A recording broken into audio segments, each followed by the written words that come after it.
So I'm sitting here with Doug Shepherd, agent advisor to a lot of kids and professional hockey players included. And what I'm trying to get to with this interview is what are the pitfalls that parents and kids are trying to avoid that you see a lot. And you were saying parents quite often are too anxious to get to a level where the kids are just not ready yet. Yeah, people are in a rush. I mean, it's a long play, whether you want to be a professional player or a Division I player or an SCAC player these days. It's a long road. And So it's interesting. So a coach told me, he said the optimal the process to do this is to go prep hockey, D1, NHL. And the reason he said that was because at any point in time, if it doesn't work out, you're okay as an individual. Right. I think do you see a lot of individuals that take too much risk and end up personally not where they should be? Oh, certainly, yeah. Yeah, I mean, especially when you're talking about going to major junior hockey or any level of Tier 1 hockey too early, you risk that. But nowadays you add another layer into this. I mean, 20 years ago, you would come to a school like Taft or Lawrenceville, and it would be the stepping stone into Division I. Right. Well, now these kids are having to play junior hockey in between, for the most part. Unless you're an NHL pick, you're probably going. And you can't avoid that, can you? There's no getting around getting around the juniors. It's like that's part of the process. You have to do it. The Division I guys want to see you play. They want to see if you can perform against men, really, at the junior level.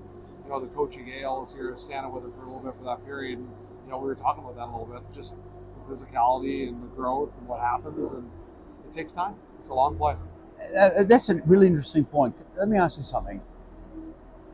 When you talk about physicality, do you see kids growing into that? Is it something that they have to come to terms with as a skill set, as as an asset to their game? I mean, because the game in general the physicality I think has dropped a little bit. Is that a fair statement or not? Oh yeah, I think it has. I mean, they've taken at the highest levels, they've taken fighting out of the game, right? And a lot of levels they've taken body contact out of the game. So yeah, but kids are learning. They're having to learn and grow into their bodies and learn how to use their strength. And a lot of them are not fully grown or fully developed till they're 19. Right. Some of them are at 50, but a lot of them are not. And that's where you see kids, they'll either give up too early. Right. I'm not going to do this.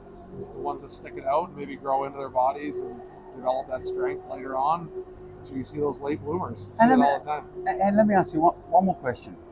What's the jump from prep to juniors? It's substantial, right? It's a sizable jump, for a lot of kids. And so what are you looking for in a kid to make the jump? A lot of the intangibles, because there's so many skilled kids out there now, like you've got to have the kid that, knows how to make the right play on the wall at a certain time, knows how to protect the puck at a certain time, knows how to use his body. It's a bigger, heavier game in junior. And if you make a mistake, it's going to end up in the back of your net. Right. Whereas in prep, you can get away with a little bit, maybe a little fancy. Yeah. Guys tried the Michigan tonight, right? Oh, no, there's a Michigan that came out of the closet. You're probably not trying that in the USHL unless you're a first-round NHL pick. Well, let me ask you something. If you try that in the juniors, would you get benched? Or the coach would not be happy, right? I would say it has to work out. Depending on the coach, yes. Right. You could risk a benching. Right. So. Doug, guys, this is great. Doug, thank you so much for your time. I really appreciate this. Great. Thanks for having me on. Cheers.